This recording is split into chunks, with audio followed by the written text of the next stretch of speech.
जब न रहे खुदाया, तेरे मुंह की एक बात भी टलेगी ना, चाहे कुछ भी हो। अजीज नाजरीन, खुश आमदेद। मैं अयाद ज़रीफ आप तमाम देखने वालों को हमारे रोज़ के बाइबली मुतालियाती प्रोग्राम की नई किस्त में खुश आमदेद कहता हूँ। अभी हम ज़बूर की किताब का मुताला कर रहे हैं और ये अहद कदीम की दूसरी शायराना किताब है, और अपने मुताले में हम 22वें ज़बूर पर पहुँच चुके हैं, जो कि सलीब का ज़बूर है, जिसमें मसीह के एहसान बयान किए गए हैं उस वक्त के जब वो सलीब पर था। प्रोग्राम के बाकायदा आगाज से पहले मैं खुदा के खादिम भाई यूसुफ को स्टूडियोज में खुश आमदेद कहूँगा। बहुत शुक्रिया भाई। और स्टूडियो में आए हमारे दीगर मेहमानों को भी खुश आमदेद। भाई यूसुफ, हम 22वें ज़बूर पर पहुंच चुके हैं और ये मेरे लिए ज़ाती तौर पर बहुत कीमती है। मैं इस ज़बूर पर गौर करता हूं कि मसीह ने कितने दुख उठाए, और मैं चाहता हूं कि आप इस ज़बूर को एक उन्वान दें ताकि बाकी ज़बूर के साथ इसका ताल्लुक बने। मेरे लिए ये ज़बूर बहुत ही कीमती है। ये ज़बूर इतना मुअस्सर है कि हम इसका उन्वान चुनने में उलझे हैं। ये मसीह के दुखों और उसके बाद जलाल, या फिर दुख और जलाल, या फिर मसीह हमारे गुनाहों का कफारा, इसके बारे में सोच रहे हैं। अगर आप उसे दूसरे ज़बूरों से मिलाना चाहते हैं तो आप इसे दो तरह से कर सकते हैं। एक उसके आसपास के मज़ामीर, यानी कि चरवाहे के मज़ामीर। 22 ज़बूर में मसीह का जिक्र है कि वो एक अच्छा चरवाहा है जिसने अपनी भेड़ों के लिए जान दी। और ज़बूर 23 में लिखा है कि मसीह अच्छा चौपान है। खुदावंद मेरा चौपान है, मुझे कमी ना होगी। वो मसीह जो मरा और फिर मुर्दों में से जी उठा। ज़बूर 24 में सरदार चरवाहे की बात हुई जो कुदरत और जलाल में जाहिर होगा। और ज़बूर 22, 23 और फिर 24 चरवाहे के ज़बूर हैं, माजी, हाल और मुस्तकबिल में। माजी में उस अच्छे चरवाहे ने अपनी भेड़ों के लिए जान दी।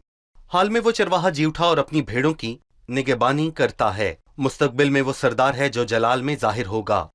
और इनका ताल्लुक उन मज़ामीरों से हो सकता है जिनमें कुर्बानी का जिक्र है, जिसके लिए अहबार की किताब में लिखा है। और मैं कहूंगा कि अहबार की किताब में 4 तरह की कुर्बानियों का जिक्र हुआ है। सही। और इब्रानियों 10 बाब में तफसील दर्ज की गई है। और जब हम इस तफसील को पढ़ते हैं तो हमें मालूम होता है कि इसमें मसीह का जिक्र है। इसमें खता की कुर्बानी और सलामती की कुर्बानी और फिर खता और जुर्म की कुर्बानी है।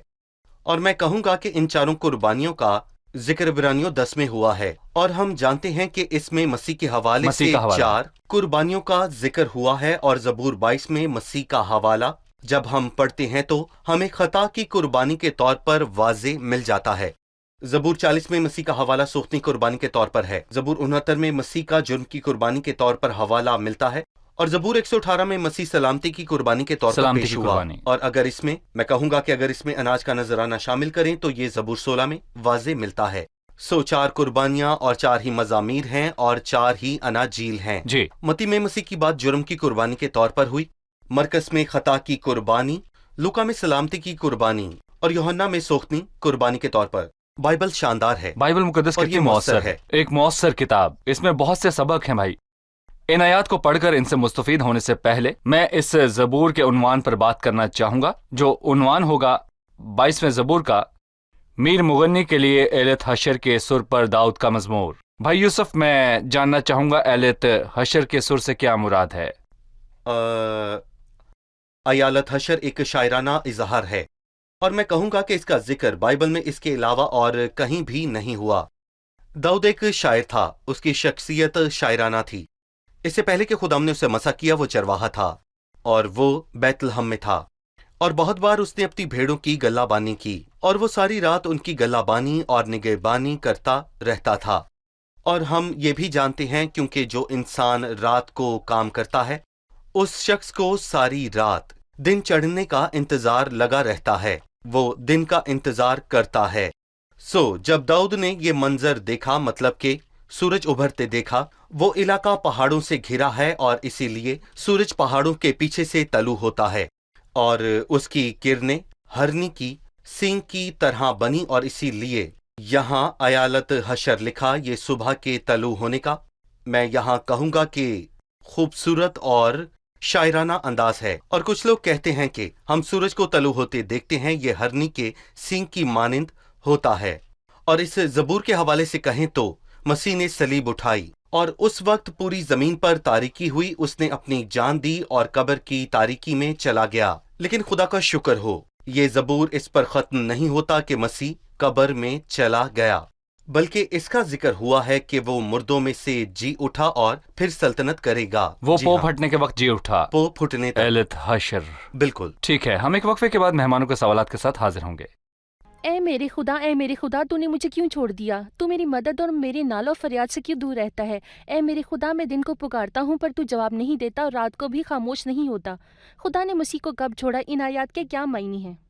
خدا نے مسیح کو کیسے چھوڑا اور اس نے فریاد کی، اے میرے خدا تو نے مجھے کیوں چھوڑ دیا؟ میں کہوں گا کہ یہ صلیب کے دکھوں کی انتہا ہے۔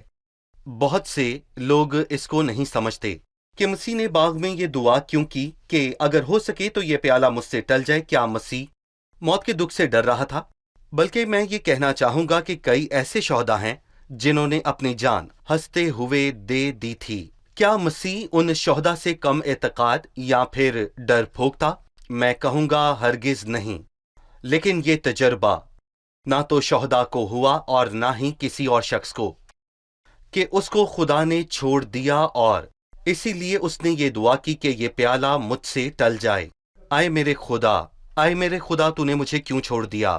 وہ ازل سے اس کے ساتھ تھا اور اس کی گود میں رہا، خدا نے اس سے محبت رکھی، پر جب وہ انسان بنا تو اسے چھوڑ دیا۔ وہ تعالیٰ کے پردے اور خدا قادر مطلق کے سائے میں سکونت کرتا ہے، اور میں یہ کہوں گا کہ یہ نہ تو ہمیں ابھی اور نہ ہی ابدیت میں سمجھ آ سکتا ہے، کیونکہ ہم اس کی فریاد کو سمجھ نہیں سکتے، سوائے اس کے کہ جس نے یہ خود بولا، یعنی کہ مسیح، اور خدا جسے اس نے یہ کہا کہ وہ اسے یہاں پہ کچھ اس طرح کہتا ہے کہ میری کچھ رائے ہیں، اور یہ مسیح کے 7 صلیبی کلمات میں سے ایک ہے، اور یہاں پر اسے لفظ با لفظ لکھا ہے، اور ہم سب یہ بخوبی جانتے ہیں کہ مسیح نے صلیب پر 7 کلمات فرمائے، جی، اور درمیان کا یعنی کہ چوتھا کلمہ ان 7 میں سے، بیچ کا کلمہ یعنی کہ یہ چوتھا کلمہ ہے، یہ 2 اناجیل میں بیان ہے، باقی سب کا ذکر کم سے کم ایک انجیل میں لازمی آیا ہے، اور پھر 3 کلمات کا ذکر لوکا کی انجیل میں ہوا ہے، صحیح، اور 3 کا ذکر یوحنا کی انجیل میں ہوا ہے۔ 3 اور 3 یہ 6 کلمات لوکا اور یوحنا کی انجیل میں ملتے ہیں، جبکہ متی اور مرکس میں ان کا ذکر نہیں ہوا، سوائے اس ایک کے جو ان سب میں سے سب سے زیادہ پاک، اہم ترین اور پھر عظیم ترین سمجھا جاتا ہے، اور اسی لیے اس کا ذکر یہاں پر 2 مرتبہ ہوا، بلکہ متی اور مرکز کی انجیل میں یہ بالکل یوں ہی قلم بند ہوا ہے، جیسے کہ یسوع المسیح نے ارامی زبان میں اسے کہا، بلکہ اس کا یونانی ترجمہ بھی دیا، اسی لیے یہ ارامی زبان میں بھی ملتا ہے۔ پھر اس زبان میں اس کے کیا معنی ہیں وہ بھی دیے گئے ہیں، لکھا ہے اے خدا، اے اس کو خدا، ایرامی زبان میں کیسے کہتے ہیں؟ جیسے کہ کہا جاتا ہے ایلی ایلی لما شبتنی۔ یہاں ایلی کے معنی ہیں ایلی ایلی لما، مطلب کہ آخر کیوں، شبکت تنی یعنی کہ چھوڑ دیا، اور اس کا ترجمہ کیا گیا کہ چھوڑ دیا، ترک کر دیا۔ جیسے 2 لوگ ایک دوسرے کی رفاقت میں چلتے ہوں اور ان میں سے ایک آگے نکل جائے، یہاں لکھا ہے شبکتنی۔ سبقتنی۔ بھائی یوسف، کیا خدا نے مسیح کو اس لیے چھوڑ دیا کہ لوگ اس کی بےعزتی کریں، اس کو مارے پیٹیں، اس پر تھوکیں، اس کا مذاق اڑائیں؟ افسوس کہ مسیحت میں چند مشہور لوگوں کا بھی یہی خیال ہے، لیکن پورے احترام کے ساتھ میں ان سے یہ کہوں گا کہ وہ لوگ درست نہیں۔ اس نے کہا اے میرے خدا تو نے مجھے کیوں چھوڑ دیا، اور اس کے بعد پھر لکھا ہے اے میرے خدا میں دن کو پکارتا ہوں تو جواب نہیں دیتا، اور رات کو بھی، اور خاموش نہیں ہوتا۔ ان کے مطابق اگر یہ مطلب ہے کہ خدا نے اسے چھوڑ دیا کہ دنیا کے لوگ جو چاہیں اس کے ساتھ کریں، یہ پھر اس کے لیے مشکل ہوا کہ وہ مسیح کے جلال میں کمی کا باعث ہوا، مطلب اس نے خدا کے جلال کو کم کیا۔ پھر اس کے معنی ہے اے خدا میں دن کو پکارتا ہوں تو جواب نہیں دیتا، وہ اس سے بات کرتا ہے، جی۔ لیکن خدا اسے جواب نہیں دیتا۔ خدا نے اسے چھوڑ دیا تو پھر اس نے کہا ہمارے باپ دادا نے تجھ پر توکل کیا، انہوں نے توکل کیا اور تو نے ان کو چھڑایا، انہوں نے تجھ سے فریاد کی اور تو نے انہیں جواب دیا، انہوں نے تجھ پر توکل کیا اور تو نے انہیں شرمندہ نہ ہونے دیا۔ مطلب میں تو باپ دادا جیسا نہیں جنہوں نے تجھ پر بھروسہ کیا اور تو نے انہیں چھڑایا، انہوں نے فریاد کی اور تو نے ان کی سنی۔ تو میں کہوں گا کہ اس کے کیا معنی ہے؟ کیا خدا نے اسے واقعی چھوڑ دیا؟ صحیح۔ اس کی وضاحت اس بات سے ہوتی ہے کہ دوپہر سے تیسرے پہر تک ملک میں اندھیرا چھایا رہا، مطلب کہ ہمارے وقت کے مطابق دوپہر 12 بجے سے سپہر 3 بجے تک اندھیرا تھا۔ سو یہ دن کے درمیان ہوا، سو دن کے دوران اندھیرا چھایا رہا، پورا اندھیرا، صحیح۔ اور چٹانیں تڑک گئیں۔ آخر ایسا کیوں ہوا؟ کیونکہ جلال کے خداوند کی موت ہوئی، اسے مصلوب کیا گیا۔ یہاں پر لفظی طور پر چھوڑ دینے کی بات ہوئی کہ اس نے اس کو چھوڑ دیا اور اس سے تعلق نہیں رکھا، اپنا منہ اس سے پھیر لیا، اس کی دعا نہیں سنی، اس کو بچایا نہیں، اس کو چھوڑ دیا۔ بھائی یوسف، ہمیں یہ بتائیے کہ اس نے مسیح کو کیوں چھوڑا؟ سوال ہے کیوں؟ جیسے حبقوق 1:3 میں لکھا ہے، تیری آنکھیں ایسی پاک ہیں کہ تو بدی کو دیکھ نہیں سکتا۔ اور میں کہوں گا کہ مسیح نے ایمانداروں کے گناہوں کا بوجھ اٹھایا، سب کے سب، اور سب یہ سوچیں، یہ بہت سارا گناہ ہے۔ اگر خداوند ہمارے گناہ نہ اٹھاتا تو ان کا بوجھ بہت بھاری ہوتا، پر اس نے سب ایمانداروں کے گناہوں کا بوجھ اٹھایا جنہوں نے توبہ کی۔ یہ بہت بھاری تھا، اور زبور میں لکھا ہے، میری بدی بڑے بوجھ کی مانند، جو میرے لیے نہایت ہی بھاری ہے، بالکل ویسے ہی جیسے ہرکولس فلم میں پوری دنیا کو اٹھا لیتا ہے۔ تو بھی میں کہوں گا کہ وہ پوری انسانیت کے گناہوں کا بوجھ اٹھانے سے بہت زیادہ آسان ہے، اور مسیح نے نہ صرف یہ گناہ اٹھائے بلکہ وہ ہماری خاطر گناہ بھی ٹھہرایا گیا۔ دوسرے کرنتھیوں کے 5ویں باب کی 21ویں آیت میں لکھا ہے، جو گناہ سے واقف نہ تھا اسی کو اس نے ہمارے واسطے گناہ ٹھہرایا، تاکہ ہم اس میں ہو کر خدا کے راست ہو جائیں۔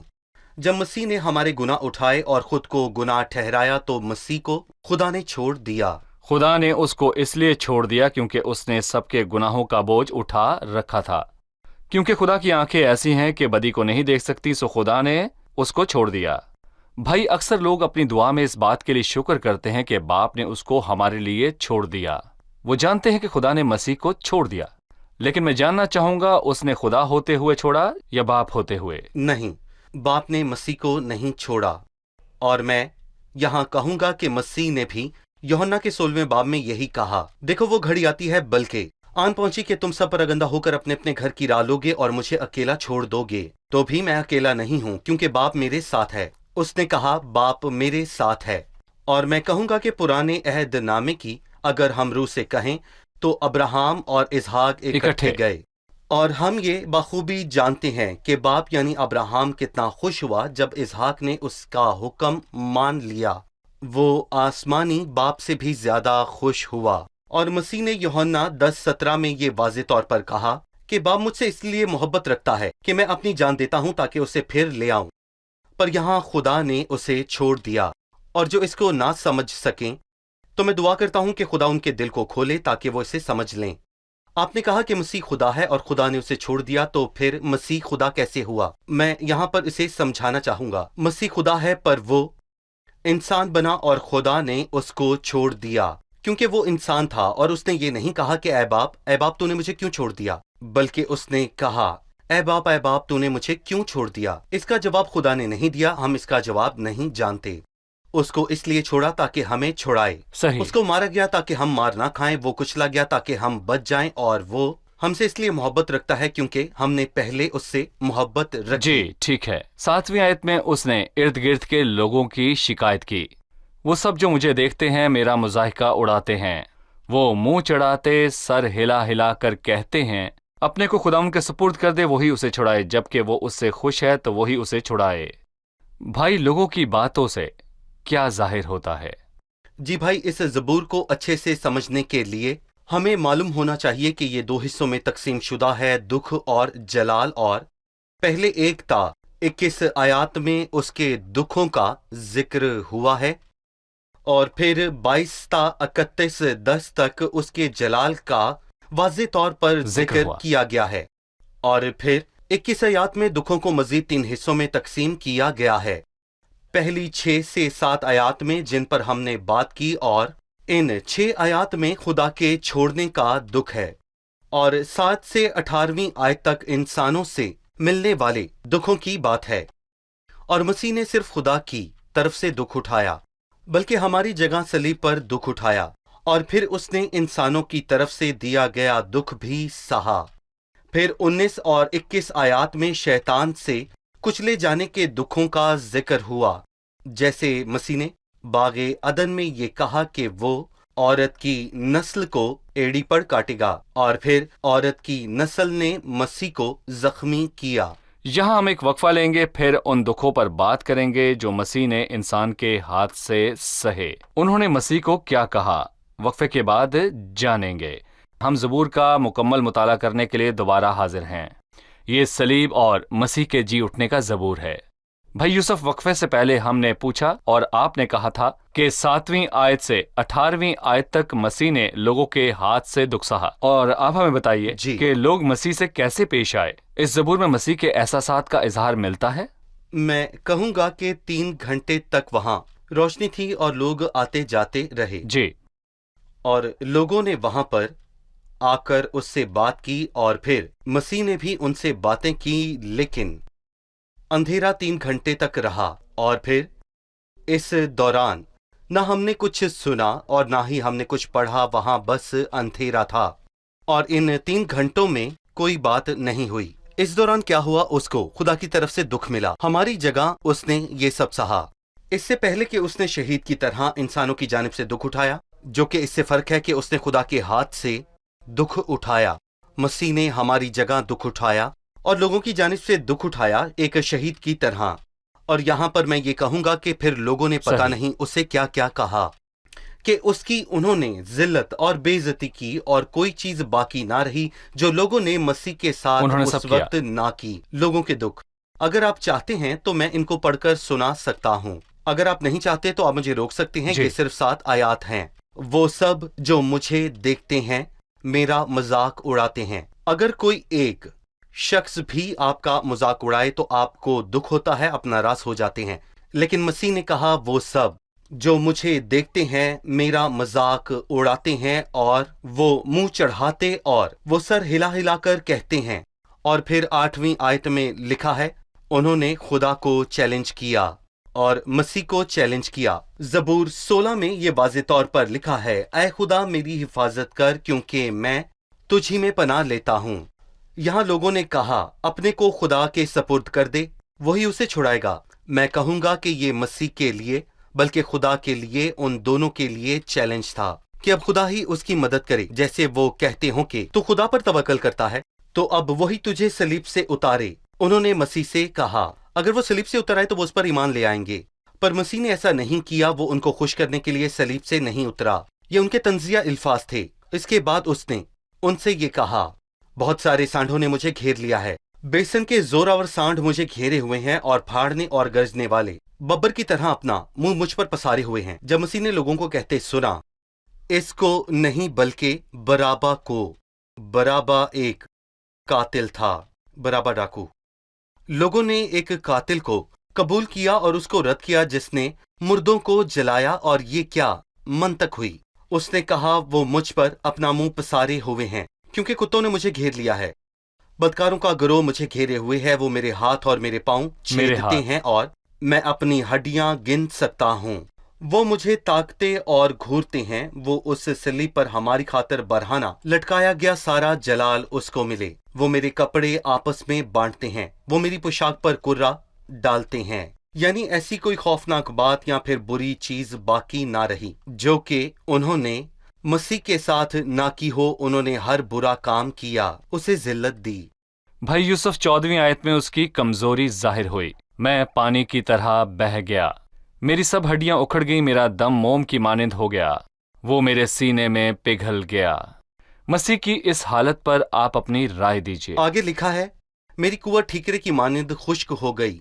एक ठीकरे की मानिंद जिसे बच्चे फेंकें तो वो ठीकरा टूट जाता है और बहुत ज्यादा कमजोरी हो जाती है।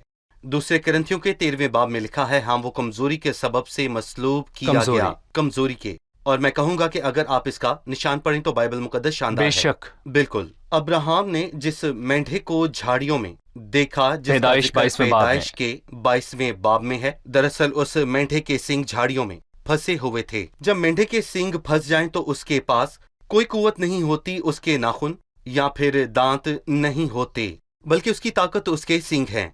मसीह ने अपनी ताकत का इस्तेमाल नहीं किया बल्कि वो इस काबिल था। उसने अपने शागिर्दों से कहा, मैं अपने बाप से मिन्नत कर सकता हूँ कि वो फरिश्तों के 12 तुमन से ज्यादा मेरे पास भेज दे, पर वो जुल्म करने नहीं बल्कि इसलिए आया कि वो हमारी खातिर जुल्म सहे, ताकि उनकी जगह जान दे जो उस पर ईमान लाए। वो बहुत कमजोर था, मैं पानी की तरह बह गया। अगर पानी बह जाए तो उसे खड़ा नहीं कर सकते। मसीह कमजोरी के सबब से मसलूब हुआ, क्योंकि सलीब पर वो बहुत कमजोरी की हालत में था। चलिए मेहमानों से सवाल लेते हैं। उसने इतनी तशबीहात इस्तेमाल क्यों की? सांड, बसन के सांड कुत्ते, सांड के सींग, उसने ये सब क्यों इस्तेमाल किया? जी भाई, इससे हमें क्या मालूम होता है मसीह को उस वक्त कैसे लोगों ने घेरा हुआ था? देखें, इस सवाल पर मैं बाइबल मुकद्दस की सच में तारीफ करता हूँ। ये महज अल्फाज हरगिज नहीं है, बल्कि ये एक मुकम्मल धुन है। मसलन अगर आप आमोस की किताब पर वापस जाएं, आमोस की किताब छोटे अंबिया की किताब में से एक जी। है। आमोस की किताब के 4 बाब में ये लिखा है कि यहाँ पर वो कुछ यूं लिखता है, ए बेसन की गायों जो कोहे सामरिया पर रहती हो। वो गाय से मुखातिब नहीं है, बल्कि वो जालिम हुक्मरानों से ये कह रहा है। यहाँ लिखा है जो गरीबों को सताती और मस्कीनों को कुचलती हो, बिल्कुल वैसे ही जैसे यहूदी हाकिम थे। हन्ना और कैफा सरदार काहिन थे और बाकी बसन के जोर आवर लोग हैं, जी। जो फाड़ने और गरजने वाले बब्बर की तरह अपना मुंह पसारते हैं। यानी मसीह एक भेड़ और वो बब्बर की मानिंद हैं।